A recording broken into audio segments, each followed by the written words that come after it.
Hi hi దోస్తులు అందరూ ఎట్లున్నారు? ధూమ్‌ధామ్‌గా ఉన్నారా? మేము కూడా మస్తు ధూమ్‌ధామ్‌గా ఉన్నాం. ఏందో ఇయాలనైతే నా గొంతు అయితే చాలా చిన్నగా వస్తుంది. ఎందుకంటారా? ఇగో గిట్లా డబ్బాలలో పెట్టుకుంటాం కదా నువ్వుల, నేనైతే సీసం గ్లాసులలో పెట్టుకున్నా నువ్వుల. గదేందో ఇయాల నా సీసకు ఇక అయిపోయినట్టుంది ఇంక. అందుకనే పొద్దుగాల చెయ్యి జారి కింద పడింది. ఇంక పడి నాకైతే ఒకటే బాధ పెడతాంది. ఇంగో గింత ముద్దుగా చూసుకున్నా ముల్ల. ఎందుకంటే సీసం గ్లాసు నువ్వుల ఇంక ఎంత ప్రేమగా చూసుకున్నా నువ్వుల ఇన్ని రోజుల నుంచి. ఓయమ్మ ఒకటి పలిగిపోయింది నువ్వులో. అందుకే పొద్దున్నుంచి మస్తు దిగులైతాంది, మస్తు బాధ అయితాంది.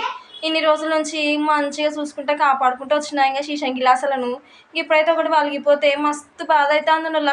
ఏం చేస్తాం ఇంకా ఆడోళ్ళం కదా, ఒక గిన్నె ఒక గిలాసునే పక్కింటోళ్ళ ఇంట్లో ఉంటే అది నాదే నాకు ఇయ్యలేదని కొట్లాడతాం కదా. ఇంకా నా ఇంట్లో ఉండేదే పలిగిపోతే నాకు మస్తు రంది అవుతుంది నువ్వుల. ఏం చేస్తాం ఆడోళ్ళం కదా. ఇంకా మీకు కూడా ఇంట్లో గిట్ల ఏదన్నా పోయి పగిలిపోతే బాధ ఉంటుంది కదా నువ్వుల. గట్లనే నాకు కూడా బాధ ఉంది.